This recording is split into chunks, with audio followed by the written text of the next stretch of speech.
credits are really long. Sorry. All right. Are we here? We're here. Okay. All right. Ryan Oliver, everybody. All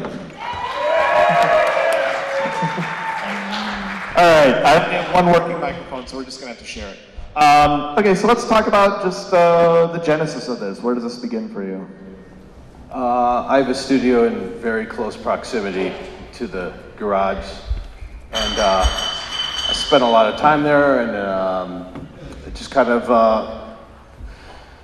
hanging out there, running downstairs. My studio is above the garage, and spending some time in the space. It just dawned on me that it's a beautiful location, and I had to exploit it for all it was worth. So I spent some time just kind of meditating in the space, and came up with this idea for kind of an odd concept of bikers versus a 10-year-old girl. It seemed like a really odd, yeah. So. It's going to be awkward, sorry. I've had a couple drinks. Yeah, and I'm on 22 hours of no sleep, so yeah, it's going to be great. So when I watch this movie, I sort of see a combination of Stephen King, John Carpenter, and Walter Hill. Those are the three things that this movie evokes in me. Is that sort of accurate as far as influences go? Or Yeah, nailed it, totally. I love all those guys and more, but a lot of my influences will, I guess, pop up after the fact. I'll notice things, but they're all subliminal in my mind. So yeah, I love all those directors, but I try as much as I can do my own thing. So with regards to the production, is this your first time working with a lot of prosthetics and gore and that sort of thing, or is that?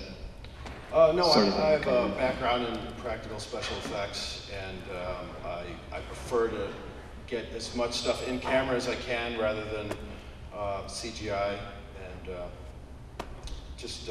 It looks great. I mean, it's a good. I mean, when it's gory, it is really good gore.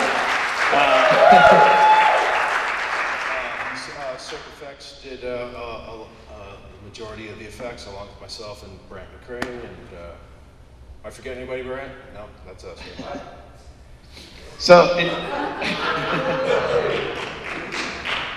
So in my experience, I've made a couple short films myself, and using kids, in one of my films, they swear a lot, and it's really hard to get the parents on board with something like that. Talk about the casting of the little girl. What was that like?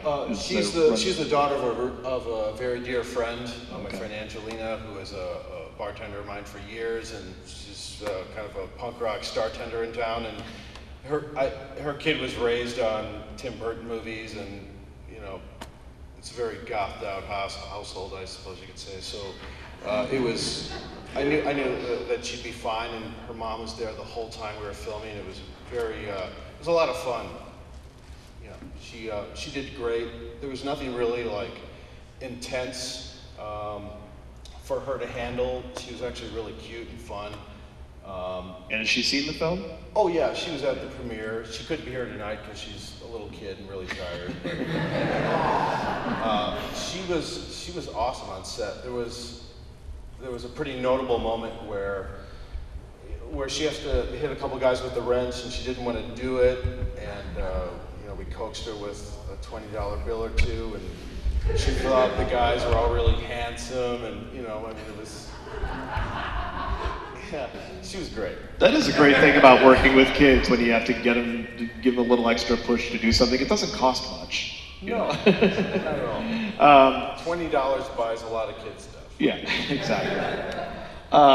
This is one of the few short films. I mean, I watch like 100 short films a year. I mean, every year we do this. This is one of the few short films. When it was over, I said, I want to own the soundtrack to this. I mean, is there one available? I mean, is this all? You don't have to look far, because the soundtrack is largely, I'd say 80% Chicago musicians, many of whom are still.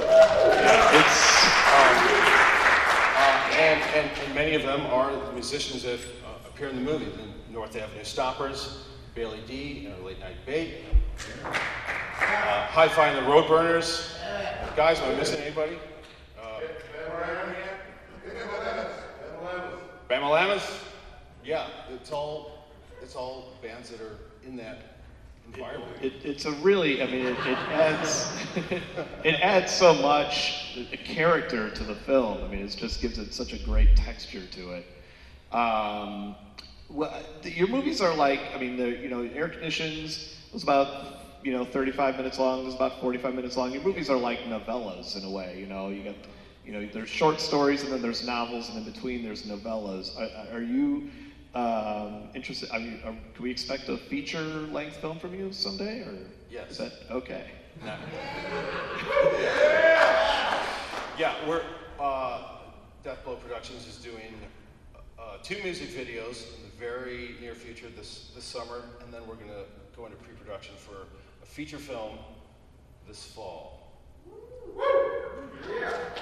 Yeah, to be announced. Okay, to be announced. I understand. Yes. You want to not say There's too a lot much. of cool shit to do tonight. Thank you for being here. This means a world. This is like the best screen in town for me. This is like, no matter how many people are here, this is like playing at Madison Square Garden for me. No shit. Yeah. This is my theatrical run. Absolutely. Thanks for being here. Thanks, guys. Thank you so much. Ryan. Thank you. Where are we?